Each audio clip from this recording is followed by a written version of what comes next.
Kabanata 701. Tanong ni Francisco, sino ang nagsabi niyan? Sa tingin mo ba nasa training camp pa tayo? Talagang hindi siya natatakot sa sinuman sa kampo ng pagsasanay. Ngumiti si Maisie ngunit hindi na nagsalita pa. Umalis si Samantha pagkakuha niya ng gamot. Nag-aalala si Francisco na baka guluhin ng kanyang ama ang kanyang ina, kaya umalis siya kasama nito. Nang umalis siya, binanggit niya na may utang ito sa kanya para hindi niya makalimutan. Ayaw ni Maisie, ngunit tila hindi siya nasisiyahan, kaya naglakad siya papunta sa kotse at walang kahihiyang sinabi, pagkatapos ng nangyari ngayon, 2 kainan.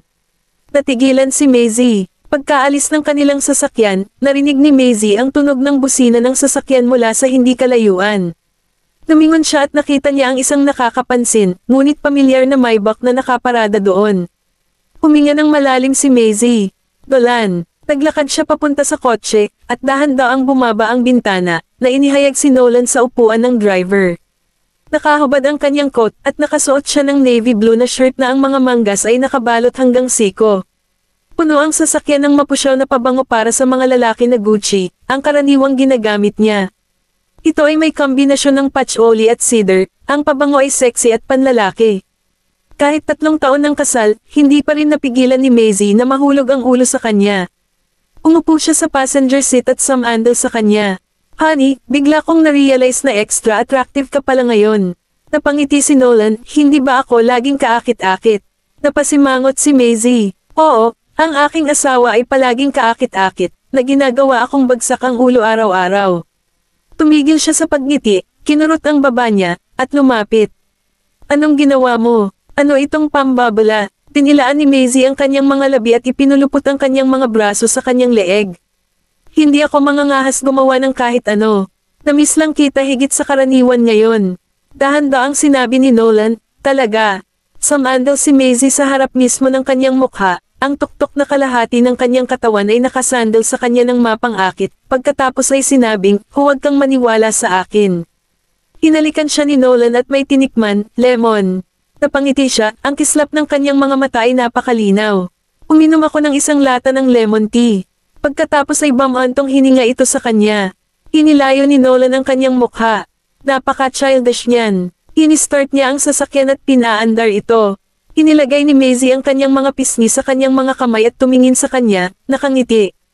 Puno ng kaligayahan ang mga mata niya. Kinabukasan ng gabi, dumalo si Nolan sa isang charity ball na pinangalan ng Twilight. Ang bulwagan ng kaganapan ay puno ng mga tao mula sa mundo ng negosyo, mga kinatawan mula sa mga korporasyon. Ang tema ng Twilight ay ang pagtatayo ng mga paaralan sa labas. Ang mga bisita ay pumirma sa dingding ng curtain. Nagulat lahat ang mga kinatawan ng mga korporasyon sa presensya ni Nolan. Ang Black Gold ay nagkaroon din ng mga kaganapan sa kawang gawa, ngunit bihirang magpakita si Nolan. Siya ay karaniwang nagpapadala ng isang kinatawan tulad ng ibang mga kumpanya, ngunit siya ay dumalo kasama ang kanyang asawa sa pagkakataong ito. Isang medyo may edad na lalaki ang naglakad patungo kay Nolan. Si Mr. South, ang organizer ng charity event. Bihira lang makita si Mr. Goldman mula sa Black Gold. Nakipagkamay si Nolan sa kanya, hindi ako narito bilang kinatawan ng Black Gold. Nandito ako personally. Hindi nagulat si Mr. South. Ang ilang mga negosyante ay magdadonate sa kanilang pangalan, at sa katayuan ni Nolan, wala siyang pakialam dito. Nakita ni Nolan si Anthony sa gitna ng karamihan. Inabot ni Mr. South ang isang baso ng champagne sa kanya at napansin niya kung sino. Ang tinitingnan niya. Si Mr. Topaz ay gumagawa ng maraming gawaing kawang-gawa sa nakalipas na ilang taon. Narinig ko na para sa anak niya. Napatingin si Maisie sa mga tao nang marinig iyon. Karamihan sa mga negosyante ay nagdodonate upang ipakita kung gaano sila katagumpay, ngunit si Anthony ay aktibong nagdodonate sa loob ng maraming taon. Nais niyang gumawa ng mabuti at sa parehong oras ay bumuo ng isang mas mahusay na budi. Kabanata 702. Ang anak ni Mr. Topaz ay nasa vegetative state pa rin at maaaring hindi magising, ngunit hindi siya nawawalan ng pag-asa. Nakita rin ni Anthony si Nolan at naglakad papunta sa kanya. Nandito ka. Gumiti si Nolan at tumango. Tito Anthony, nilagay niya ang kamay niya sa balikat ni Maisie, pinakikilala ko sayo. Ito ang aking asawa, si Maisie Vanderbilt. Magalang na binati siya ni Maisie, marami na akong narinig tungkol sa iyo. Magalang na sagot ni Anthony, marami na akong narinig tungkol sa inyo ni Nolan. Talagang match made in heaven kayo. Napangiti si Maisie. Masyado kang mabait. Nagsagawa ng pambungad na pagpapakilala ang host at nag-imbita ng isang tao mula sa pangkat ng pag-aayos upang magbigay ng talumpati. Ipinakita ng LED screen sa entablado ang sitwasyon ng lugar, kung saan napunta ang mga donasyon, at inimbitahan ng mga organizer ang mga bata mula sa mga nayon upang magbigay ng kanilang pagpapahalaga. Nang magsimula ang seremonya ng donasyon, ang lahat ng kumpanya ay nag-donate ng pera, mga painting, at higit pa, lahat ay nagkakahalaga ng daan-daang libo. Nag-donate si Anthony ng 100,000 textbook at $150,000 na cash, na sinalubong ng palakpakan mula sa mga dadalo. Nang makita ng host ang tala mula sa isa pang donor, mukhang tuwang-tuwa siya. Salamat Mr. at Mrs. Goldman, sa pagbibigay ng $3 million para sa pagtatayo ng mga paaralan sa kabundukan. $3 million ganun na lang. Si Mr. Goldman lang ang makakagawa niyan. Hindi lamang lumalago ang mga asset ang Black Gold sa mga nakaraang taon, ngunit ito baliwala lang para sa Goldman. Hindi tayo maaaring maihambing kay Mr. Goldman. Medyo maingay ang mga usapan sa paligid nila. Lumingon si Maisie kay Nolan at nagtaas ng kilay, Mr. and Mrs. Sinabi ni Nolan sa kanyang tainga, hindi ako nagkakamali. Hinayla ni Maisie ang kanyang kurbata. Babayaran mo lahat yan. Iisipin ng mga tao na sumasakay lang ako sa coattails mo.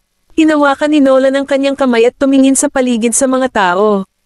Hindi ko iniisip iyon. Ngumiti si Maisie ngunit hindi na nagsalita pa. Kumaway siya para lapitan ang crew, at nang lumapit ito, may sinabi siya sa tenga niya. Pinagmasdan siya ni Nolan ngunit hindi siya tinigilan. Naglakad ang crew sa stage at kinausap ang nagulat na host. He then excitedly announced, nakuha namin ang balita na naintindihan ni Mrs. Goldman na hindi magiging madali para sa mga bata na mag-aral sa kalagayan nila, at gusto niyang magbigay ng ilang kagamitan sa pag-aaral sa sarili niyang pangalan. Nais niyang matupad ng mga bata ang kanilang mga pangarap habang nag-aaral sa isang bagong kapaligiran. Dumadagandong ang palakpakan. Malugod na tinanggap ni Maisie ang kanilang mga papuri. Bago magsimula ang ball, dumating ang mga bata mula sa mga nayon upang kumuha ng litrato kasama si Maisie at binigyan siya ng ilang mga regalo. Kinuha ni Maisie ang kanilang mga regalo, yumuko para tingnan sila, at ngumiti. Salamat sa mga regalo mo. Ipagmamalaki ko sila. Sinabi ng support teacher na namumuno sa mga bata ng may katapatan, talagang pinahahalagahan namin ang mga supply na naibigay ninyo. Kapag naitayo na ang mga bagong paaralan, hindi na maghihiraman ng libro ang mga bata. Hinawakan ni Maisie ang kamay niya. Alam kong hindi rin madali para sa iyo. Ginagawa ko ang lahat ng aking makakaya para sa iyo at sa mga bata, umaasa na makakatulong ito SIO. Tinala ng guro ang mga bata para maghanda para sa pagtatanghal nang lumakad si Nolan sa tabi ni Maisie at ngumiti. Hindi ko alam na ang aking asawa ay isang philanthropist. Napatingin si Maisie sa kanya. Ibig mo bang sabihin na hindi ako karaniwang mabait? Hindi, hinawakan ni Nolan ang kanyang baywang at ngumiti. Ang aking asawa ay parehong malakas at banayad sa aking paningin. Kabanata 703. May nakita si Maisie at itinulak ang Reg along hawak niya sa mga bisig ni Nolan. Tulungan mo akong alagaan ito. Babalik ako. Pumasok si Maisie sa koridor at nakita niya si Anthony na kausap ang isang matandang lalaki sa labas. Hindi na sila pinakialaman ni Maisie bagkus ay naglakad na siya pagkaalis ng lalaki. Mr. Topaz, nilingan siya ni Anthony. Ikaw, bakit hindi mo pinag-uukulan ng oras si Nolan? Napangiti si Maisie. Sinabi ko sa kanya na pupunta ako upang makita ka. Siya ay huminto. Maaari ba kitang matulungan? Tumanggaw siya at humanap ng dahilan. Ako ay isang estudyante ng Northwest University, at nagbahagi ako ng mga klase sa iyong anak na si Naomi. Marami na akong narinig tungkol sa iyo kanina. Nagulat si Anthony, at ang kanyang mga mata ay naging malungkot. Oh. Kahit hindi ako gaanong nakikipag-ugnayan sa iyong anak, alam ko na siya ay isang masipag at positibong tao. Naantig si Anthony dahil matagal-tagal na rin mula noong huling may nagsalita sa kanya tungkol sa kanyang anak, at ito ang kanyang course mate. Talagang positibo ang batang iyon. Ibinaba ni Maisie ang kanyang ulo. Hindi ko sinusubukang ilabas ang malungkot na alaala, ngunit hindi ka sumuko. Naniniwala akong madyay gising si Miss Topaz balang araw. Tumanggaw siya. Umaasa ako. Ngunit, huminto si Maisie bago nagtanong, tiningnan mo ba ang kanyang aksidente? Bumagsak ang mukha ni Anthony. Walang dapat imbestigahan. Tanging ang hill girl lang ang nandoon nang ma-accident ang anak ko. Iso totoo. Napapikit si Maisie, at may pumasok sa isip niya. Mr. Topaz, pwede ko bang bisitahin si Miss Topaz kung hindi masyadong problema? Pumayag naman si Anthony. Nang matapos ang pagdiriwang, naglakad sina Maisie at Nolan papunta sa parking lot, kung saan pumarada si Quincy sa harap nila. Pumasok na sila sa sasakyan. Lumingon si Quincy at tinitigan ang Reg along nasa kamay ni Nolan. May gift session sa charity ball. Buong pagmamalaking sinabi ni Nolan, ibinigay ito ng mga bata mula sa mga nayon sa aking asawa. Hawak ko lang para sa kanya. Hindi mapigilan ni Maisie na mapangiti nang tingnan niya ang paraan ng pagprotekta ni Nolan sa regalo. Iniulat ng media ang tungkol sa kaganapan ng kawang gawa, ngunit ang mga donasyon ni Nolan at Maisie ay hindi inanunsyo, marahil dahil hiniling nila ito. Gayunpaman, nakuha nito ang atensyon at haka-haka ng maraming mga gumagamit ng internet. Walang pakialam si Maisie sa mga komento. Dumating siya sa nursing home sa bayan at hinanap ang silid na tinutuluyan ni Naomi. Tinala ng nurse si Maisie sa isang VIP room. Pumasok siya at nakita niyang pinalamutian ng mainit ang silid, at sariwa pa ang mga bulaklak sa tabi ng kama. Malinaw na pinapalitan sila ni Mr. Topaz ng regular. Umaasa si Naomi sa oxygen na ibinibigay ng mga makina, ang ECG na tumataas at bumababa ay nagpatunay na siya ay buhay pa. Pumasok ang isang nurse around 50 years old at nagulat dahil ito siguro ang unang beses na may bumisita kay Naomi. Sino ka? Lumingon si Maisie at ngumiti. Course-mate ako ni Miss Topaz. Nakuha ko na ang pahintulot ni Mr. Topaz na bisitahin siya. Nagulat ang nurse. Sige, inilagay ni Maisie ang mga bulaklak sa vase. Inaalagaan mo ba siya nitong mga taon? Tumango ang nurse. Oo, dumadalaw si Mr. Topaz kada ilang araw, pero kadalasan ako ang nag-aalaga sa kanya. Mahigit 10 taon na akong nagtatrabaho dito. Ang isang taong nakoma ay mangangailangan ng patuloy na pagmamasahe upang matiyak ang sirkulasyon ng dugo. Tinutulungan ng nurse ang paggupit ng kanyang mga kuko at buhok paminsan-minsan. Kabanata 704. Siyempre, itinutulak din nila siya sa labas para maarawan, ngunit limitado ang tagal. Napatingin si Maisie sa taong natutulog sa kama at narinig niya ang pagbuntong hininga ng nurse. Naaksidente si Miss Topaz sa murang edad at mahigit 10 taon na itong natutulog. Kahit ang mga doktor ay pinayuhan ang si Mr. Topaz na bumitaw na. Pakiramdam ni Maisie ay komplikado. Hindi niya malalaman ang tungkol kay Naomi kung hindi siya binanggit ni Luis. May naisip siya, walang bumibisita sa kanya maliban kay Mr. Topaz. Nag-isip ang nurse, pinisita ng mga coursemates niya, pero hindi nagtagal. Walang ibang dumating pagkatapos nito. Nanatili doon ng ilang sandali si Maisie bago umalis sa nursing home. Sumakay siya sa kotse niya at tinawagan si Riley. Nasa pool hall si Riley kasama si Barbara. Pumunta doon si Maisie kasama si Sadie at silang dalawa lang ang nakita sa mesa. Naglakad siya habang naka-cross arms. Nag-e-enjoy ka. Umiinom si Riley ng coke, tapos ngumiti. Wala kaming trabaho. Siyempre, nag-e-enjoy kami. Hindi ako katulad mo. Mayroon akong sapat na pera kahit na ako ay walang trabaho. Sabi ni Barbara. Natigilan si Riley. Nakuha ni Maisie ang cue na ibinigay ni Barbara sa kanya, lumakad papunta sa mesa, at kinuha ang mga bola 7 at 12 sa mga bulsa. Riley, nandito ako para makita ka. Napatigil si Riley sa ginagawa niya. Bakit? Hindi nagsalita si Maisie. Panunokso ni Barbara, may ginawa na naman ba si Zyla? Hindi ito tungkol sa kanya. Tumangala si Maisie kay Riley. Tinuro ni Riley ang sarili. Tungkol sa akin. Tumanggaw si Maisie. Tawa ng tawa si Riley. Anong ginawa ko? Kung wala kang ginawa, bakit titingin si Luis sa background mo? Halatang nagulat si Riley pero hindi nagsalita. Tumingin sa kanya si Maisie at sinabing, hindi mo naisip na magbigay ng paliwanag tungkol dyan. Ano ang dapat ipaliwanag? Baka sa mga mata ni Riley na sinusubukan pa rin niyang iwasan ang katotohanan. Ibinaba ni Maisie ang cue. Kahit mahigit 10 years na, hindi ako nagtanong kasi never mo naman napag-usapan, at alam kong hindi ka ganoon. Pinuntahan ko si Naomi. Medyo nagbago ang ekspresyon ng mukha ni Riley. Ibinaba niya ang ulo at napakagatlabi. Napatingin sa kanila si Barbara. Tungkol saan ito? Walang sumagot sa kanilang dalawa at tumahimik. Hindi nagtagal, sinabi ni Maisie, Riley, gusto kitang tulungan. Tinulungan siya ni Riley noon, ngunit hindi na siya natulungan ni Maisie pabalik. Kaya, kailangan niyang tulungan si Riley na makaalis dito ngayon. Huminto si Riley at tumingin sa ibaba. Hindi ko rin alam kung ano ang nangyari. Nang magising ako, nakahiga na si Naomi na puno ng dugo. Nung magising ka, nagulat si Maisie. Tumanggaw si Riley. Nakatanggap ako ng mensahe mula kay Naomi, na humihiling sa akin na makipagkita sa kanya para pag-usapan ng isang bagay, kaya pumunta ako. Pagdating niya doon, hindi niya nakita si Naomi. Kaya naman, kanina pa siya naghihintay sa hagdan bago siya biglang nawala ng malay. Pagkagising, sumasakit na ang leeg niya, para siyang nataman. Pagkatapos ay nakita niya si Naomi na nakahandusay sa pool ng dugo sa ilalim ng hagdan na parang nahulog. Nagulat siya, at nang malaman niyang kailangan niyang iulat ito sa isang guro, ang mga tao mula sa orkestra ay dumating na. Walang surveillance sa hagdan, at naabutan siya ng mga kamera sa koridor na naglalakad, ngunit hindi na siya nagpakita pagkatapos ng mahabang panahon. Kaya, ang video ay biglang naging patunay ng kanyang krimen.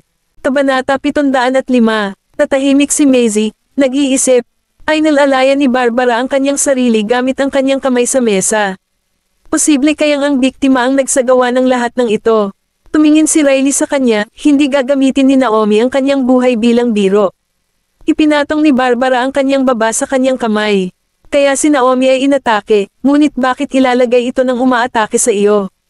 Walang ideya si Riley. Nag-cross arms si Maisie, dahil sa admission list ng Royal Academy of Music of Slakova. Iisa lang ang pwesto, kaya si Riley o Naomi ay dapat makakuha nito. Si Riley at Naomi ay naging mahusay na magkaribal sa orkestra, ngunit kung gusto ni Naomi na i-frame si Riley para makapasok, hindi niya kailangang ilagay ang kanyang buhay sa linya. Kung si Naomi ay inatake at si Riley ay na-frame, iyon ay katulad ng pagpatay ng dalawang ibon gamit ang isang bato, pag-aalis ng dalawang karibal ng sabay-sabay. Dahil dito, ang kanilang kakompetisyon ay ang taong nakinabang. Naunawaan ni Barbara ang gustong sabihin ni Maisie. So may ibang tao sa orkestra. Napatingin silang dalawa kay Riley, na mukhang inosente. Maraming tao mula sa club ang sumali sa kompetisyon, paano ko malalaman kung sino ito? Nagkatinginan sina Barbara at Maisie at napabuntong hininga. Hindi talaga sila makaasa kay Riley dahil napakamuwang niya. Siya ay na-frame sa loob ng maraming taon ngunit hindi kailanman pinaghihinalaan ng sinuman. Sa kabutihang palad, handa si Barbara na tumulong. Nakilala niya ang ilang mga kaibigan na nakakakilala ng maraming tao sa Northwest University, at mas marami o mas kaunti ang alam nila tungkol sa nangyari. Hiniling ni Maisie kay Seyday na pauwiin si Riley, ngunit nakatanggap siya ng tawag mula sa isang estranghero habang papunta sa opisina. Nang makarinig siya ng boses ng isang babae, sumagi sa isip niya ang mukha ni Zyla. Parang hindi sumuko si Zyla at nakiusap na makipagkita sa Seoul. Pagdating doon ni Maisie ay hinihintay na siya ni Zyla sa couch. Siya'y ngumiti. Hindi mo man lang ba isa sa alang-alang? Huminto si Maisie sa harap ng couch. Kung taos-puso ka, natural na tatanggapin ka ng Seoul, ngunit hindi ako sumasang-ayon sa iyong mga tuntunin. Nanatiling pareho ang ekspresyon ni Zyla habang dahan-daang sinabi, mahusay ang pakikitungo mo sa iyong mga kaibigan, ngunit narinig ko na ang iyong kaibigan ay hiniling na umalis sa paaralan dahil may inaatake siya. Walang ekspresyon si Maisie, ngunit madilim ang kanyang mga mata habang tahimik niyang sinusuri si Zyla. Dumiretso sa punto si Zyla. Kung muling kumalat ang balita, natatakot ako na ang iyong kaibigan ay kailangang harapin ng ilang kakilakilabot na pagpuna. Sinubukan ng mga Hill na patahimikin ang pagpuna. Sa pangangailangan ni Russell Hill na protektahan ang kanyang anak na babae, hindi niya hahayaang maulit ito. Kung nalaman ng lahat ang tungkol dito sa panahong ito ng advanced na teknolohiya, si Riley ay madaling aatakehin ng mga gumagamit ng internet. Nagdilim ang mga mata ni Maisie. Kilalang kilala niya si Riley. Hindi siya kasing lakas ng tila. Siya ay may marupok na puso at hinding-hindi niya matatanggap ang mga kritisismo mula sa labas ng mundo. Dahil dito, pinili niyang magtago sa kanyang kabibi at sa halip ay maging mahinhin upang walang makapansin sa kanya. Akala ni Zyla ay makikipagkompromiso si Maisie. Hindi ko intensyon na gawing kalaban kita dahil sincere ako sa pagiging spokesperson ng Seoul. Isa pa, ang aking status at fanbase ay magdadala ng mas maraming benepisyo sa iyo, kaya bakit ka nagpapanggap na hindi ito totoo? Masasabi ni Maisie na hindi mabait na tao si Zyla. Paano mo masasabing tapat ka sa pakikipagtulungan ngunit pinagbabantaan mo ako sa nakaraan ng aking kaibigan? Kabanata 706. Ipinikit ni Maisie ang kanyang mga mata, at unti-unting nawala ang ngiti sa kanyang mukha. Sa tingin mo, babalikan ka ba ni Luis pagkatapos na kanselahin ni Riley ang kanilang kasal? Nagbago ang emosyon sa mga mata ni Zyla, ngunit hindi nagtagal ay kinalma niya ang sarili. Sa tingin ko hindi ito ang iyong concern, Miss Vanderbilt. 6 na taon na akong nakasama ni Luis, kaya nagawa kong mahalin niya ako sa nakaraan, magagawa ko rin iyon sa hinaharap. Tumayo si Zyla at lumapit kay Macy. Tinapik niya ang kanyang balikat at sinabing, inaasahan ko ang ating pagtutulungan. Saktong paglakad ni Zyla sa pinto ay may boses na umalangaw sa kanyang likuran. Hindi mo talaga kilala Luis ano? Siyempre, hindi mo rin ako kilala. Natigilan si Zyla. Gayunpaman, hindi siya nagsalita at umalis sa huli. Sa Royal Academy of Music, nagtuturo si Luis sa classroom. Nang matapos ang aralin, nahihiyang lumapit sa kanya ang 2 estudyanteng babae upang humingi ng payo tungkol sa mga posisyon ng daliri. Sinulyapan sila ni Luis at sinabing, nabanggit ko na ito dati sa lesson. It's your business kung hindi ka nakikinig habang may klase. Hindi ako tutor, at ayaw kong mangyari ito sa susunod. Nagkatinginan ang grupo ng mga estudyante na nahihiya habang papalabas ng classroom si Luis. Hindi mo ba naisip na medyo malupit si Professor Lucas? Hindi ba siya marunong mag-alaga ng mga babae? Isang babaeng estudyante na pamilyar sa ugali ni Luis ang tumingin sa kanila at bamulong, I suggest you guys drop your thoughts. Dapat magpasalamat ka na hindi kanya pinagalitan. Kilala si Luis sa kanyang pagiging mahigpit sa Royal Academy of Music. Siya ay may zero tolerance sa mga mag-aaral na hindi nagsusumikap sa kanyang aralin. Marahas niyang sinasaway ang maraming estudyante niya sa tuwing may ginagawa silang mali, at maraming babae ang umiyak dahil dito.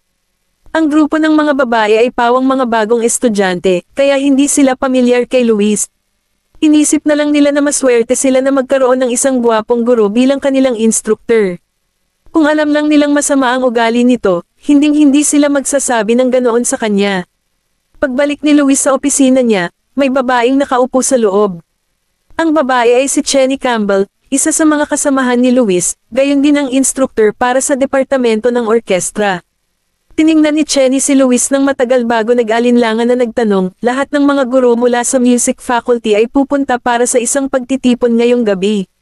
Gusto mo bang sumama sa amin, Professor Lucas? Hindi ako pupunta, sagot ni Luis habang nililinis niya ang mga gawaing pang-eskwela sa kanyang mesa. Medyo nahiya si Chenny pero hindi na nagpatuloy. Nakatanggap si Luis ng tawag at sinagot ito. Anong gusto mo? Si Zyla ang tumatawag, kaya may kakaibang tono ng pagkainip sa boses nito. Nakangiting sabi ni Zyla, gusto mo bang samahan kita mag-dinner mamayang gabi? Marahil alam niyang tatanggihan siya ni Luis, kaya sinabi niya, hihintayin kita sa karaniwang lugar. Isa pa, mayroon akong isang bagay na sa tingin ko ay magiging interesado ka. Nag-isip sandali si Luis bago sumagot ng oo. Sa gabi, sa Goldman Mansion. Habang sila ay naghahaponan, tumingin si Maisie sa mga pinagkainan at nawala sa kanyang pag-iisip. Itinaas ni na Daisy at Colton ang kanilang mga ulo at nagkatinginan. Pagkatapos ay pumunta sila kay Nolan at tinanong, ano ang nangyayari kay Mommy, Daddy? May nanakit na naman yata sa nanay mo, sagot ni Nolan habang naglalagay ng magandang binalatan na yulang sa plato ni Maisie. Tumingin sa kanya si Colton at nagtanong, ikaw ba yan, Daddy? Sinaman siya ni Nolan ng malungkot na tingin. Humihingi ba ng bagbog ang batang ito? Kinuha ni Maisie ang yulang mula sa kanyang plato at inilagay ito sa kanyang bibig. Tapos, bang-antong hininga siya. Walang magawang tumingin sa kanya si Nolan at sinabing, huwag kang magalit, Zay. Model lang siya. Maaari na lang natin siyang ilagay sa blacklist. Nolan. Nag-angat ng tingin si Maisie at tumingin kay Nolan, kahit mayaman ka, hindi mo basta-basta magagawa iyon. Isa siyang supermodel at maraming fans. Maraming tao ang magagalit kung ilalagay natin siya sa blacklist. Nagkibit balikat si Nolan at sumagot, so, sa tingin mo ba matatakot ako sa mga internet troll na iyon na walang lakas ng loob na ibunyag ang tunay nilang pangalan? Kabanata 707. Natuwa naman si Maisie sa kanya. Ito ay talagang isang bagay na lalabas sa kanyang bibig pagkatapos niyang mawala ng kanyang alaala. Tumanggaw si Daisy at nagtanong, ano ang internet trolls? Paliwanag ni Maisie, tulad ng mga taong nagalit sa inyo ni Kuya noong nakaraan. Kilala sila bilang internet trolls. Oh, yun pala, sagot ni Daisy. Inilagay ni Nolan ang kanyang kamay sa likod ng kamay ni Maisie at nagtanong, kaya hahayaan mo siyang maging tagapagsalita. Nagkibit balikat si Maisie, oo, wala akong magagawa dyan. Napakaraming beses na siyang lumapit sa akin, at magdudulot ito ng masamang impluensya sa Soul kung tatanggihan ko siyang maging tagapagsalita. Nanlamig ang mga mata ni Nolan. Ang Soul Jewelry ay isang kumpanya sa ilalim ng Black Gold Group sa ngayon. Sigurado akong wala siyang magagawa kung sasabihin mo sa kanya na ayaw ng Black Gold na siya ang maging tagapagsalita ng Soul. Dahil sa ayaw niyang gumawa ng kalokohan si Nolan, dali-dali siyang pinigilan ni Maisie. Mahal, iwan mo na sa akin ito. Huwag kang mag-alala. Hindi ko hahayaang gawin niya ang mga paraan niya. Kinurot ni Nolan ang pisngi niya. Sige, iiwan ko siya sa mga kamay mo. Gayunpaman, kung hindi pa rin siya titigil na magdudulot ng gulo, papasok ako. Napakurap si Maisie at tumabi sa kanya. Sige, mahal na mahal kita, mahal kong sinta. Parehong walang imak sina Daisy at Colton habang nakatingin sa pares ng lovebird sa harapan nila. Sa Orbit Restaurant, nagsasali ng alak si Zyla sa baso. Naglagay lang siya ng light makeup dahil alam niyang hindi gusto ni Luis ang mga babaeng naglalagay ng heavy makeup. Eto na, naalala ko pa na paborito mo ang white wine. Inangat ni Luis ang kanyang mga mata upang tumingin sa kanya at sinabing, ano ang bagay na gusto mong sabihin sa akin? Nagmamadali ka ba? Tinampot ni Zyla ang baso at inikat ito. O ayaw mo lang akong makasama kahit isang segundo. Sumandal si Luis sa likod ng upuan at sumagot, wala akong ganoon karaming bakanting oras. Gumisi si Zyla, ngunit mayroon kang bakanting oras upang aliwin si Riley. Walang emosyon ang mukha ni Luis, at malamig ang titig nito. Tatanungin ulit kita, ano ang gusto mong sabihin sa akin? Ako ay naging tagapagsalita para sa Soul Jewelry. Sa tingin mo ba hindi mo ako dapat i-congratulate? Sa wakas ay nagbago ang ekspresyon ni Luis, ngunit nanatili pa rin ang cool niya. Humigop ng alak si Zyla at tinignan siya ng masama, hindi ako susuko. Inilagay niya ang baso sa mesa at nagpatuloy. Ang asawa ni Mr. Goldman ay hindi ganoon kahirap pakitunguhan. Kaya lang hindi ko ine-expect na ganoon pala siya ka-protective sa kaibigan niya.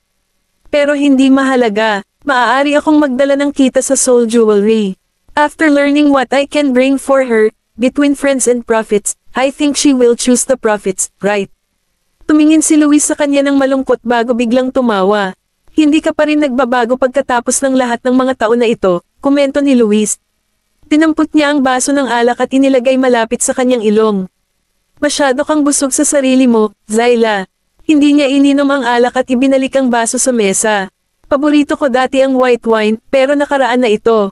Bahagyang namuti ang mga daliri ni Zyla habang mas mahigpit ang pagkakahawak niya sa tangkay ng baso. Tinitigan niya ng masama si Luis.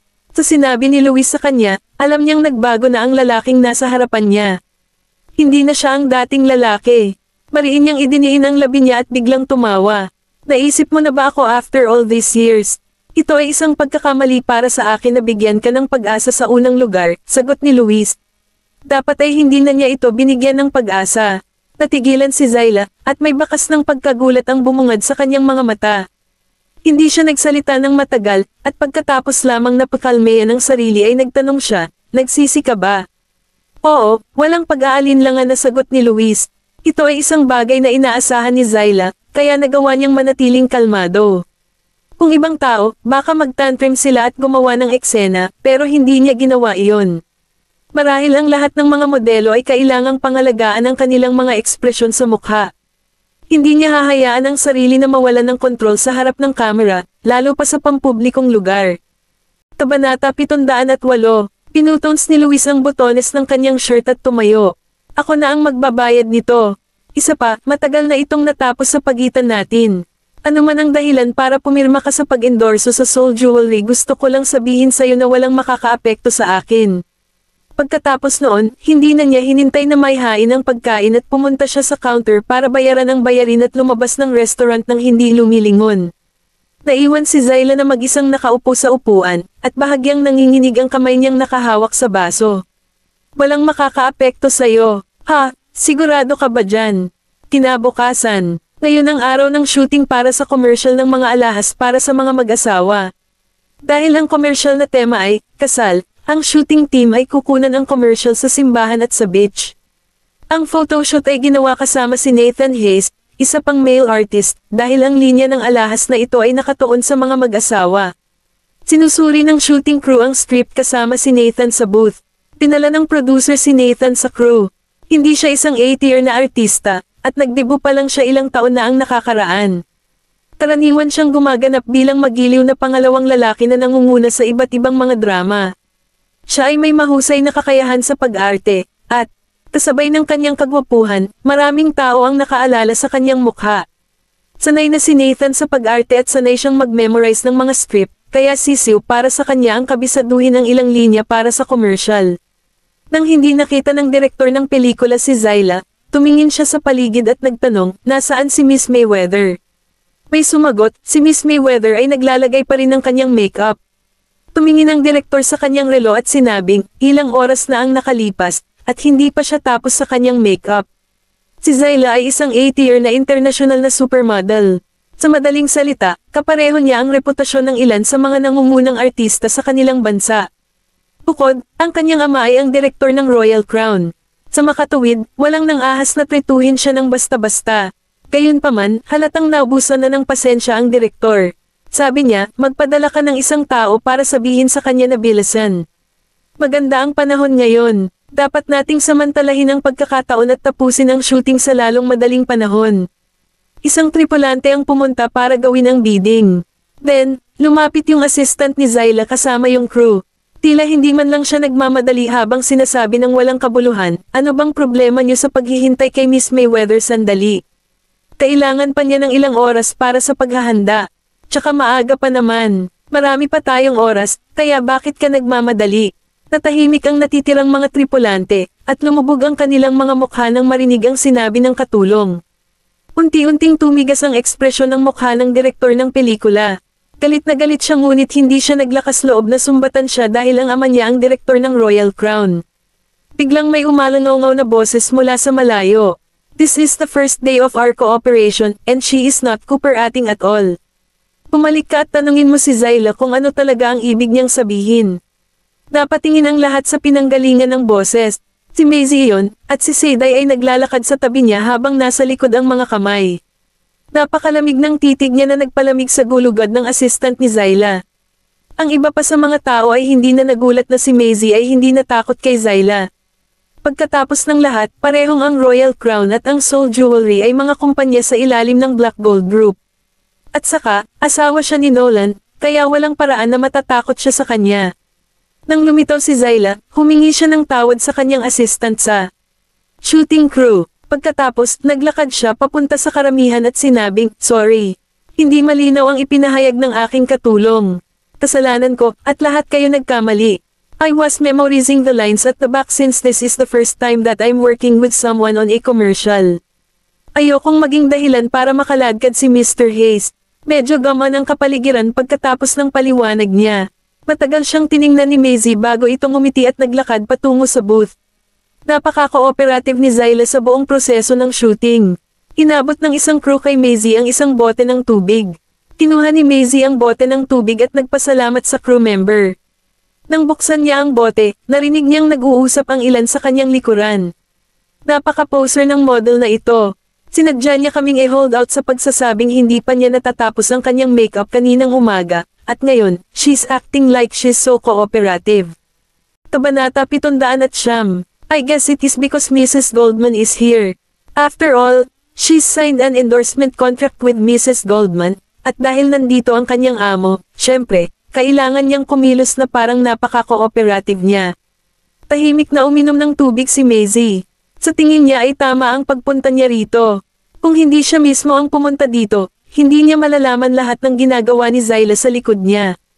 Isa siyang sikat na supermodel na pumirma ng kontrata sa pag-endorso sa Soul Jewelry. Ang kumpanya ng magazine na nagtatrabaho sa komersyal ay nagkaroon ng pakikipagtulungan sa Soul, at ang kumpanya ng magazine ay humiram ng shooting crew mula sa ibang lugar. Ang katotohanan na ang Soul ay handang gumastos ng pera para sa kanya at ang kumpanya ng magazine na handang magbigay ng pabalat ay nagpakita ng kasikatan at impluwensya ni Zyla.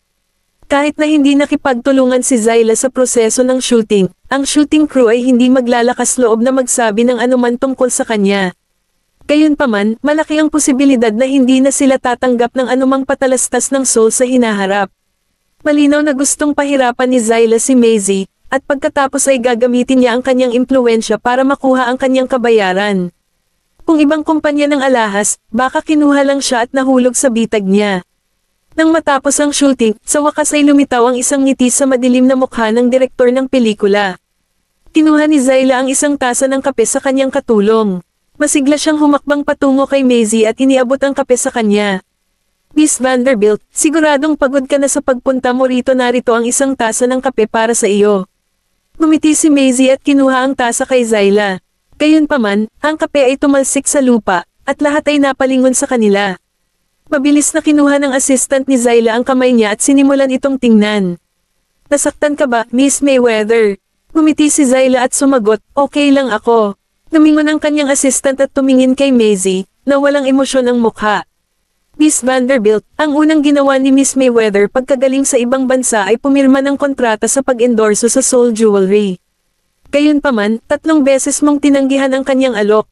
Alam kong hindi ka masaya sa kanya, pero gusto ka lang niyang bigyan ng isang tasa ng kape. Paano mo gagawing mahirap ang mga bagay para sa kanya? Tama na, Jason. Stop speaking. And this is not Miss Vanderbilt's fault. Zyla put up a generous outlook at malumanay na sinaway ang kanyang assistant. Walang nakakaalam kung ano ang nangyari, kaya ang direktor ng pelikula ay nagpatuloy at nagtanong, ano ang nangyayari?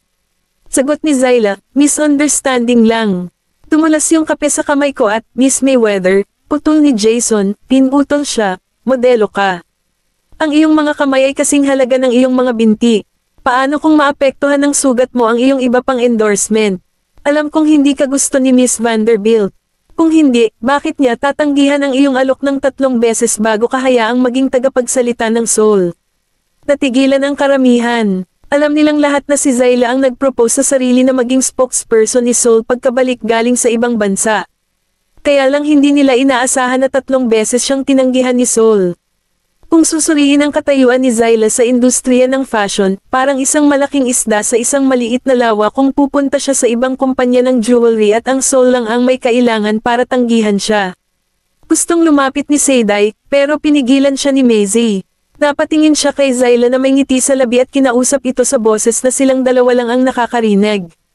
Mukhang minamaliit kita. Nagkunwari si Zyla na hindi niya alam ang sinasabi ni Maisie at sumagot ng, ano? Itinaas ni Maisie ang kamay sa ere.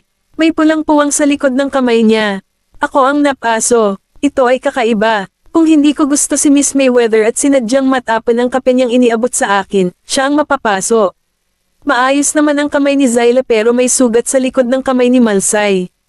Ang natitirang mga tripulante ay nagdala ng ilang ice cubes at isang cream para sa mga paso.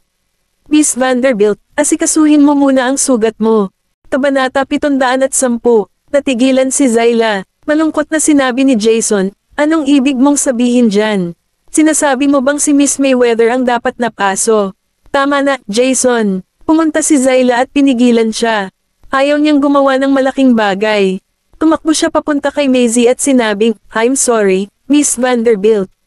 Ito ay ang aking mga pagkakamali. Nag-aalala lang sa akin ang katulong ko, kaya huwag mong dalhin sa puso mo lahat ng sinabi niya. Pero siya ang nagsabing hindi kita gusto at 3 beses kitang tinanggihan. Anyway, I'm sure you know more than anyone kung bakit kita tinanggihan, Miss Mayweather. Hindi inaasahan ni Zyla na aaminin ni Maisie na 3 beses niya itong tinanggihan. Pagkatapos ng lahat, ito ay magbibigay sa mga tao ng ilang silid para sa imahinasyon pagkatapos ng sinabi ni Jason. Gayunpaman, dahil inamin ito ni Maisie, ito ang magiging problema niya sa halip. Walang ganang umatras sina Maisie at Zyla. Sa huli, sinabi ni Zyla, tuturuan ko ang aking katulong at hindi ko siya hahayaang magsalita ng walang kaparirikan sa hinaharap. Nang matapos ang farce, bumalik sina Seyday at Maisie sa Soul Jewelry sakay ng kotse.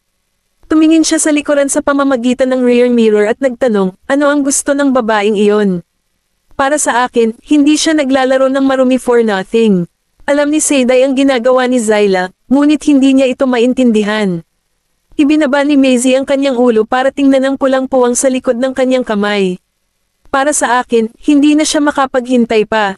May sariling motibo si Zyla sa pagpirma ng endorsement contract sa Soul. Sinadya niyang i-delay ang proseso ng shooting para mag-ewan ng masamang impresyon sa kumpanya ng magazine para hindi sila madaling makipagtulungan sa Soul. Dahil dito, maaari niyang ayusin ang kanyang mga mapagkukunan para sa kanyang sarili. Sinadya niyang ibuhos ang kape para isipin ng mga tao na 3 beses siyang tinanggihan ng Soul dahil hindi nila siya gusto, na lumikha ng chismis na minamaliit ng Soul ang isang A-list supermodel. Si Zyla ay nasa ilalim ng impresyon na maaari niyang pilitin si Maisie na magpasakop dahil alam niya ang tungkol sa lihim ni Riley. Nagpupusto siya kung aalalahanan ni Maze ang lihim ni Riley at sasalungat sa kanya. Tila, ayaw ni Zyla na pumasok si Maisie sa relasyon nila ni Riley at Luis. Sigurado si Maisie na may sinabi si Luis sa kanya.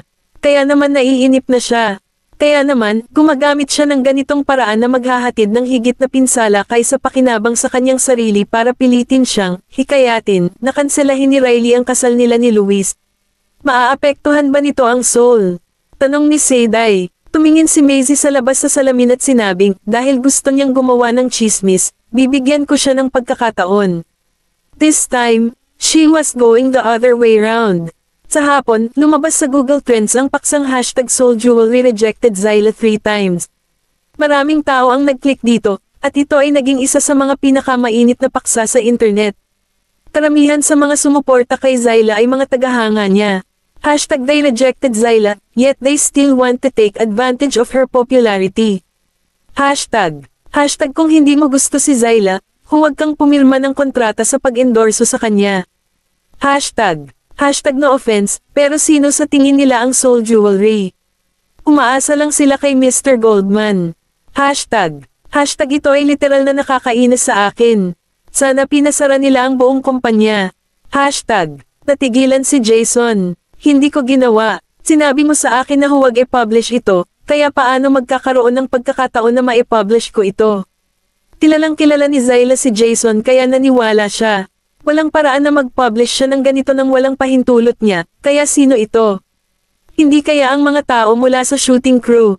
Walang ibang choice si Zyla kundi pikalmeya ng sarili. Pagkatapos ng lahat, ang paglalantad sa mga bagay na ito ay hindi kapakipakinabang sa kanya. Si Maisie ay asawa ni Nolan, at wala siyang mapapala kapag naburyo siya.